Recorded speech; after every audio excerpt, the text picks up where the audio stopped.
Hello नमस्कार, मेरा नाम है जय सिंह और आप सभी का स्वागत है मेरे यूट्यूब चैनल में। दोस्तों, आज की इस देसी से इंग्लिश सीरीज में कुछ नया एक्सपेरिमेंट करने वाला हूं।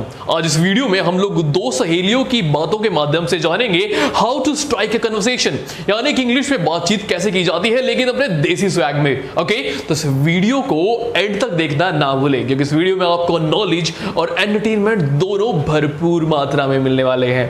अगर आप मेरी वीडियो को पहली बार देख रहे हैं तो चैनल को सब्सक्राइब करना और बेल आइकन को प्रेस करना ना भूलें। चलिए फिर शुरू करते हैं। प्यारे दोस्तों, हमारी इस कहानी के दो मुख्य किरदार हैं, एक है संतरो और एक है बिमला। तो संतरो को अचानक से उसकी बचपन की फ्रेंड बिमला मिल जाती है तो उसका रिएक्शन क्या होता है? उसका रिएक्शन होता है, आए बेबे बिमला, घणे दिना में मिली है, किसी है तू। ओके, तो इस चीज को इंग्लिश में कैसे कहेंगे? अगर आपको अचानक से आपका कोई फ्रेंड मिल जाता है तो आप कैसे बात को शुरू करेंगे? अब जरा ध्यान समझिएगा। अब उसने कहा हाय बिमला। अब नॉर्मली हम लोग हाय हेलो तो कहते हैं स्टार्टिंग में, तो हाय बिमला उसने जरूर कहा, लेकिन उसके बाद उसने फुल स्टॉप नहीं, उसके बाद उसने एक्सक्लेमेटरी मार्क लगाया है। इसका मतलब है कि आप किससे मिलकर क्या है, सरप्राइज्ड है या फिर शॉक्ड है। ओके, फिर कहा व्हाट्स अप। व्हाट्स अप का मतलब होता है, जैसे आप कहते हैं ना इंग्लिश में how are you, how have you been, क्या हालचाल है तेरे।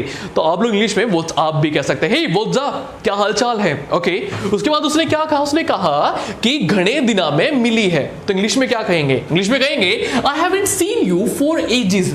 फॉर एजेस इसका मतलब होता है बेहद लंबे समय से।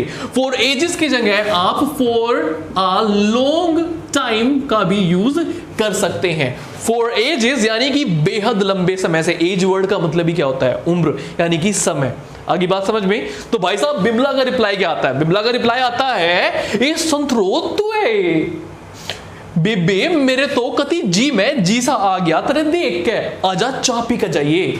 अब यहां पर जो बिमला है वो भी संतरो को देखकर सरप्राइज्ड है। उसने क्या कहा? उसने कहा इस संतरो तू है, तो उसने कहा संतरो, और उसने भी क्या लगाया यहां पे? Exclamatory mark. क्या दिखाने के लिए कि जो स्पीकर है शी इज सरप्राइज्ड। ओके, फिर क्या कहा उसने? उसने कहा बेबे मेरे तो कति जी में जी सा आ गया तने मिलके, यानी कि जब कोई व्यक्ति आपको अचानक से मिला तो आपको उससे मिलके बेहद खुशी हुई। ओके, नॉर्मली हम लोग इंग्लिश में मीटिंग वर्ड का यूज करते हैं, लेकिन जब आप किसी से अचानक किसी ऐसी जगह मिल जाए जहां उम्मीद ही ना की हो तो वहां पर हम लोग यूज करते हैं रन इनटू वर्ड का।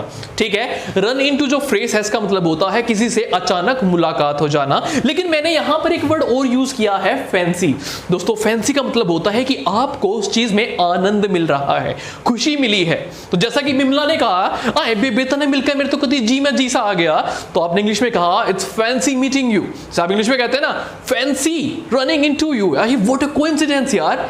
ठीक है, उसके बाद में कहती है आजा चाय पी के जाइए। ठीक है, तो अब वो किसी को इनविटेशन दे रही है, ठीक है, चाय पीने के लिए। तो इंग्लिश में क्या कहेंगे? इंग्लिश में कहेंगे कम। कम यानी कि आइए, let's have a cup of T, चलिए चाय पीते हैं। यहां तक आगे बात समझ में? चलो अब आगे की बातों पर ध्यान देते हैं।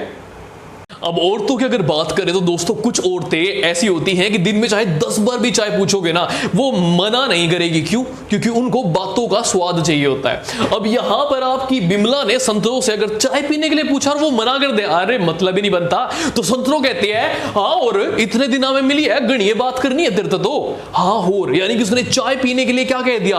हाँ बोल दिया। तो जब कोई आपको प्रपोजल दे तो आप लोग इंग्लिश में सिर्फ कह सकते हैं श्योर। हाँ क्यों नहीं, श्योर, व्हाई नॉट। ओके, तो श्योर का मतलब है कि आप किसी के प्रपोजल को एक्सेप्ट कर रहे हैं। उसके बाद में उसने क्या कहा? गणे दिना में मिली है, गणिये बात करनी है। तो इंग्लिश में क्या बनता है? इंग्लिश में कहा उसने we really need to catch up a lot. अब यहां पे मैंने कैच अप वर्ड का यूज किया है दोस्तों, यहां पे चटनी की बात नहीं कर रहा हूं। कैच का मतलब क्या होता है? कैच का मतलब होता है पकड़ना। अब मेरी फीलिंग को समझना, आप अपने दोस्त से बहुत दिनों के बाद मिल रहे हैं तो कितनी सारी बातें करनी होगी, राइट? तो वहां पे हम लोग कहते हैं कैच अप। ओके, अब सपोज कीजिए कोई आपसे बहुत आगे है किसी कंपटीशन में, आपको उससे लेवल मैच करना है, पकड़ना है उसको, तब भी हम कहते हैं कैच अप वर्ड का यूज। इमेजिन कीजिए आपकी बहुत सारी क्लासेस छूट चुकी हैं लेकिन आपको अपने क्लासमेट्स का लेवल मैच करना है, तब भी आप कैच अप वर्ड का यूज कर सकते हैं। आ रही बात समझ में? तो यहां पे वो उससे घने दिनों में मिली है, बहुत सारी बातें जाननी है, तो उसने कहा I really need to catch up a lot, बहुत सारी बातें जाननी है। अब बात जाननी तो स्वाद लेगी। सबसे पहला प्रश्न उसने किया, नू बता मेरा जीजा क्या करा कर है। तो इंग्लिश में क्या कहेंगे? इंग्लिश में कहेंगे so what does your husband do. तो फिर आपके हस्बैंड क्या करते हैं? सो का मतलब होता है हाँ और, नू बता, ठीक है। तो ऐसे प्रश्नों में हम शुरुआत करते हैं सो से। उसके बाद में बिमला जी का जवाब क्या आता है? बिमला जी कहते हैं इब्बे तो कुछ ना कर रहा, लॉकडाउन की वजह से भाई सब पूरे इंडिया में लॉकडाउन चल रहा है। तो इब्बे तो यानी कि इस दौरान, इस समय, इस चीज को इंग्लिश में हम कहते हैं फॉर द टाइम बीइंग, यानी कि ये जो समय चल रहा है। बात आ गई समझ में? तो जब भी आपने ये चीज कहनी होती है तो इंग्लिश में कहते हैं for the time being he is doing nothing due to lockdown. अब यहां पे मैंने यूज किया ड्यू टू। दोस्तों ड्यू टू का मतलब होता है किसी कारण से, किसी वजह से। किस वजह से? लॉकडाउन की वजह से। क्या? ही इज डूइंग नथिंग। नथिंग मतलब कुछ नहीं कर रहा। आगे बात समझ में? उसके बाद में कहती है पर खेती करते ना घना तजुर्बा हो लिया, तो ऑर्गेनिक खेती सोच रहा करने की। ओके, अब इंग्लिश में क्या कहेंगे? इंग्लिश में कहेंगे but he has got some experience on floor। But he has got यानी कि उसके पास है, सम एक्सपीरियंस यानी कुछ तजुर्बा, ऑन फ्लोर। दोस्तों ऑन फ्लोर का मतलब होता है किसी भी जॉब में प्रैक्टिकल एक्सपीरियंस होना। ओके, सपोज कीजिए मैं कहता हूं I am so tired after being on floor all day, सारा दिन काम करके थक गया, यानी कि ऑन फ्लोर का मतलब ऑन जॉब होता है। आगे बात समझ में? तो कहती है कि but he has got some experience on floor so he is about to start organic farming. About to do something. दोस्तों अबाउट टू का मतलब होता है आप कुछ करने वाले हैं। ओके, जैसे मैं कहता हूं I am about to start a class, we are about to leave for airport, यानी कि हम एयरपोर्ट के लिए निकलने वाले हैं। तो अगर उसने कहा he is about to start organic farming, यानी कि वो ऑर्गेनिक फार्मिंग को प्लान कर चुका है और शुरू करने वाला है कुछ ही दिनों में। अब प्रश्न आता है ऑर्गेनिक फार्मिंग क्या होती है? दोस्तों ऐसी फार्मिंग जहां पे केमिकल्स का यूज नहीं किया जाता उसे हम ऑर्गेनिक फार्मिंग कहते हैं। अब बिमला जी की ऑर्गेनिक फार्मिंग वाली बात सुन के संतरो जी क्या कहती हैं? संतरो कहती है ए बेबे ये तो गणीय सूत्री बात से, ए बेबे तो गणीय सूत्री बात से। जब भी आपको किसी की बोली हुई बात बहुत अच्छी लगे तो हमेशा एक शब्द का यूज कीजिए wow. Wow, okay, that sounds amazing, that sounds amazing या फिर दैट्स अमेजिंग। इसका मतलब है जो बात आपने बोली है वो बेहद ही अच्छी है, गणीय सूत्री है। ओके, आगे कहती है यू तो गणाई चल रहा है आजकल, ये तो गणाई चल रहा है, जो चीज ज्यादा चल रही होती है। इंग्लिश में हम एक वर्ड यूज करते हैं ट्रेंडी। ओके, जैसे आप देखते हो टिकटॉक पे कोई भी गाना जैसे घिस देते हैं तेरी प्यारी प्यारी दो अखियां, राइट? तो द सेम वे यहां पे आप कहते हैं this is trendy nowadays. Nowadays का मतलब होता है आजकल और ट्रेंडी का मतलब जो चल रहा होता है, ठीक है।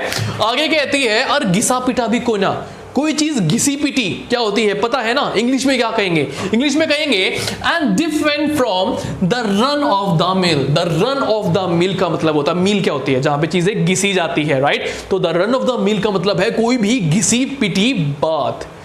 आ रही बात समझ में? अब आगे एक और लाइन कहती है तू शर्त लगा ले, बेशक गणाए सुतरा काम चल लगा तारा यू, तू शर्त लगा ले। जब आप किसी शर्त लगाते हैं ना तो इंग्लिश में कहते हैं लेट्स बैट, राइट? बैट का मतलब एक तो होता है क्रिकेट वाला बैट, एक होता है शर्त लगाने वाला बैट। ओके, तो कहती है आई विल बैट, मैं शर्त लगा सकूं कि भाई your business will touch Heights, आसमान छूना, यानी कि बेहद ही सक्सेसफुल होना। ओके, तो उसने कहा कि मैं, तू शर्त लगा ले, बेशक गणेश सूत्रा काम चलेगा, I will bet you your business will touch Heights, ऊंचाई छुएगा, यानी कि तुम लोग कामयाब होंगे। अब उसकी ये बात सुन के हमारी बिमला जी क्या कहती है? बिमला जी कहती है हाँ बेबे। जब आप किसी को हाँ कहते हैं ना तो बस इतना कह दिया करे या, ओके। कहती है बात इसी है ना कि बात ऐसी, आप कुछ एक्सप्लेनेशन दे रहे हैं। कई बार आप कहते हैं ना कि भाई तू मुझसे बात क्यों नहीं कर रहा, तो आप कहते हैं बात इसी है यार, मेरा मूड क्यों है, राइट? तो the thing is I don't want to talk to you, the thing is I don't want to see them. Okay, तो यानी कि जब आप कोई एक्सप्लेनेशन देते हैं तो आप वहां पर यूज करते हैं द थिंग इज, यानी कि बात इसी है। ओके, किसी बात है, मने भी लागे है, यू काम सही रहेगा, मने भी लागे है यानी कि I do believe in that. Okay, तो यहां पे उसने कहा इवन आई बिलीव, यानी कि मुझे भी लगता है that's a step in the right direction, यानी कि हम जो है सही दिशा में स्टेप्स ले रहे हैं, चल रहे हैं, यानी कि यू काम हमने फबेगा, सही रहेगा। यहां तक कोई दिक्कत है? आई होप पूरा मजा आ रहा है, पूरी कन्वर्सेशन सुननी है क्योंकि बहुत कुछ जानने को मिलने वाला है, ठीक है? चलो फिर आगे क्या कहा सुनते हैं। भाइयों अब संतरो जी ने बतेरे स्वाद ले लिए, अब बारी है बिमला जी की। तो बिमला जी कहती है तू मेरी छोड़, तू बता तू क्या करा करे आजकल, राइट। तो जब आप किसी से पूछते हैं कि वो इंसान क्या कर रहा है, के खाकू मारा है, राइट, तो आप लोग इंग्लिश में एक फ्रेज यूज करते हैं, आप कहते हैं so now what are you up to. What are you up to का मतलब होता है आप आजकल क्या कर रहे हैं। ओके आगे कहती है ए बेबे मैंने आज भी याद है तो क्यों कर मास्टरनी बनने के सपने देखा करती, राइट। तो यहां पे इंग्लिश में क्या कहेंगे, आप इंग्लिश में कहेंगे I still remember. I still remember यानी कि मैंने आज भी याद है। स्टिल का मतलब अभी भी, रिमेंबर का मतलब याद है। आई स्टिल रिमेंबर मैंने आज भी याद है। हाउ यू यूज्ड टू, तू क्यों करा थी, ठीक है। यूज्ड टू का मतलब होता है जो आप भूतकाल में हैबिचुअली करा करते थे। We used to dance a lot, right. We used to swim in the pond. जो आप भूतकाल में क्या करते थे उस चीज को दिखाने के लिए हम लोग यूज्ड टू का यूज करते हैं। Okay how you used to dream of becoming या बीइंग अ टीचर, तो क्यों कर मास्टरनी बनने के सपने देखा करे थी। यहां तक कोई दिक्कत है नहीं। आगे संतरो जी कहती है एक के बताऊं बेबे नू तो लुगाया के मुझड़ पाड़ूसू, ब्यूटी पार्लर है मेरा। यानी कि कहने का मतलब है कि वो कोई अपना बिजनेस चला रही हैं। तो इस चीज को कैसे कहेंगे, कहता है हे व्हाट टू से। व्हाट टू से का मतलब है के बताऊं, यानी कि जब कोई इंसान निराशा के साथ में कहता है अरे के बताऊं, तो हम लोग वहां पे कहते हैं व्हाट टू से। ओके कहती है ब्यूटी पार्लर चला रही हूं, तो आपने कहा I am running a beauty parlour these days, यानी कि मेरा खुद का एक ब्यूटी पार्लर है। तो आपने वहां पे रन वर्ड का यूज किया। जब भी बिजनेस की बात होती है तो आप वहां पर रन वर्ड को यूज करते हैं। ओके आगे कहती है कि न्यू तो जेबीटी कर रखी है मैंने। यार ये जेबीटी का घमंड बहुत होता है औरतों को, राइट। न्यू तो जेबीटी पास कर रखी है मैंने, यानी कि I have cleared the JBT exam. इब देख माता रानी की ताल बिठा दे तो इस साल मास्टर नहीं लग जाऊंगी। अब आप मनोकामना कर रहे हैं कि जो आपकी इच्छा है वो पूरी हो जाए। तो इंग्लिश में हम कहते हैं फिंगर्स क्रॉस्ड। फिंगर्स क्रॉस्ड का मतलब होता है कि जो आपकी मनोकामना है वो पूरी हो जाए। तो मैंने यहां पे लिखा है fingers crossed I hope to get a job this year. I hope यानी कि मैं उम्मीद करता हूं टू गेट अ जॉब, एक जॉब पाना दिस ईयर, इस साल। अब संतरो जी की मास्टरनी बनने की दिल इच्छा सुनकर बिमला जी कहती है अरे मैंने तो सुनी है प्राइमरी स्कूल में भर्ती निकल रही है, तो अप्लाई क्यों ना करा। तो इस चीज को इंग्लिश में कैसे कहेंगे, इंग्लिश में कहेंगे but I heard. I heard का मतलब होता है मैंने तो सुना है। There are openings for the primary school. अब यहां पे आपने ओपनिंग्स जब कहा, ओपनिंग्स का मतलब है कोई चीज खुली हुई यानी कि रिक्वायरमेंट है लोगों की, ठीक है। लेकिन जो चीज आपको नोटिस करनी है यहां पे वो है देयर आर। दोस्तों देयर आर का मतलब क्या होता है, जब भी आप कहना चाहते हैं कोई चीज है, किस चीज का अस्तित्व है, तो वहां पर हम सब्जेक्ट देयर को यूज करते हैं। सपोज कीजिए आप कहते हैं बाहर बहुत सारे लोग हैं, तो आप क्या कहेंगे there are so many people out there. आप कहते हैं मेज पे किताब है, तो आप क्या कहेंगे there is a book on the table. आप कहते हैं तेरे पीछे कोई है, there is someone behind you. बात आ रही समझ में। तो देयर का मतलब हुआ कोई चीज है, तो यहां पे बात थी भर्ती की, तो आपने क्या कहा there are openings and for the primary school. Okay अब इस बात को सुनते ही जो संतरो जी हैं वो थोड़ी सी राजी होगी। तो क्या बोल ली, वो कहती है अच्छा है मैंने तो फॉर्म भी को ना भरा, अच्छा है मैंने तो फॉर्म भी को ना भरा। तो यानी कि वो बहुत ज्यादा एक्साइटेड है। इस एक्साइटमेंट को दिखाने के लिए हम लोग यूज करते हैं नो वेज। अब ये नो वेज के दो यूज हैं भाई। पहला, जब आप किसी चीज को बिल्कुल साफ मना कर दो, कोई कहता है हाँ भाई पार्टी में जा रहा हूं, चला गया मैं, no ways I am not interested, okay ना भाई मैं बिल्कुल इंटरेस्टेड नहीं हूं। और दूसरा, जब आप किसी चीज को सुन के बेहद ज्यादा एक्साइटेड हो जाते हैं, तो ये एक्साइटमेंट को दिखाने के लिए भी यूज किया जाता है। No ways she is getting married she don't tell me. वो शादी करी उसने मुझे बताया भी नहीं। ओके तो उसने भी कैसे कहा है यहाँ पे no ways I haven't even applied for that, मैंने तो फॉर्म भी को नहीं भरा। ओके आगे संतरो जी कहती हैं घर जाते ही सबसे पहले यू काम करूंगी, यानी कि जैसे ही वो घर जाएंगी सबसे पहले वो काम करेंगी। भाई जब दो एक्शंस सेम टाइम पे होते हैं ना, एक साथ होने होते हैं, तो हम लोग एक फ्रेज यूज करते हैं एज सून एज। ओके जैसे ही ये होगा वैसे ही वो होगा, ये चीज दिखाने के लिए। तो इंग्लिश में कहता है आई विल डू इट, यानी कि मैं ये काम करूंगी as soon as I get home, जैसे ही मैं घर पहुंच जाऊंगी। एज सून एज यानी कि दो काम सेम टाइम पे हो रहे हैं, जैसे ही वो होगा वैसे ही वो हो जाएगा। आ रही बात समझ में? आगे कहती है मदद के लिए शुक्रिया, तो थैंक्स फॉर द टिप। अब भाई यहाँ पे टिप का मतलब क्या है? देखो टिप के ना दो मतलब होया करे। तुम किसी रेस्टोरेंट में गए, कहीं मसाज कराने गए, कुछ भी कर रहे हो, ठीक है, किसी ने तुम्हारी सेवा करी, तुम बहुत खुश हुए, जो एक्स्ट्रा पेमेंट देते हो ना 58 54 10 रुपये, उन्हें हम टिप क्या करें। लेकिन एक टिप होया करे सजेशन। जैसे आप कहते हो ना सर जी एसएससी में कैसे सिलेक्शन होगा, थोड़ी टिप्स दीजिए। टिप्स यानी कि जब कोई आपको सजेशन देता है, तो यहां पे टिप कौन सी है भाई? सजेशन वाला टिप, ठीक है। उसके बाद में क्या कहती है? उसके बाद में कहती है मेरा बितरला मन कह रहा है क्या पक्का लग जाएगी मेरी नौकरी। भाई औरतों के ना दो मन होते हैं, एक होता है बाहरला, एक होता है बितरला, ठीक है। तो बितरले मन की मतलब का यहाँ पे क्या है? बितरला मन का मतलब है कि I have a strong feeling, यानी कि मेरा दिल कह रहा है, ठीक है। जब आपको बेहद ज्यादा किसी चीज के होने का अनुमान होता है कि वैसा ही होगा, तो इंग्लिश में आप कहते हैं आई हैव अ फीलिंग, या फिर आप कह सकते हैं I have a strong feeling that this time I will get A job, कि इब का तो भाई जॉब लाग जाएगी, ठीक है। तो आई अब भाई संतरो जी की बात सुन के बिमला जी कहती हैं डट जा। डट जा यानी कि रुक जा, गणे आगे के सपने मत ना देखे पहले। कुछ लोग होते हैं ना काम बनानी पहले से पहले सपने देखना शुरू कर देते हैं, right. So that way I am saying, जब आपको किसी को ये कहना हो कि भाई काम तो जाने दे तभी सपने देख लियो, तो आप लोग इंग्लिश में क्या कहेंगे? इंग्लिश में हम कहते हैं hey don't get ahead of yourself. Don't get ahead का मतलब होता है आगे, योरसेल्फ यानी कि खुद से, यानी कि घड़ा आगे की मत ना सोचे। Don't get ahead of yourself. अब इस चीज के लिए कहावत भी, एक प्रोवर्ब भी है, don't count chicks before eggs are hatched, यानी कि चूजों को तब तक मत गिनो जब तक अंडों से बाहर ना निकले।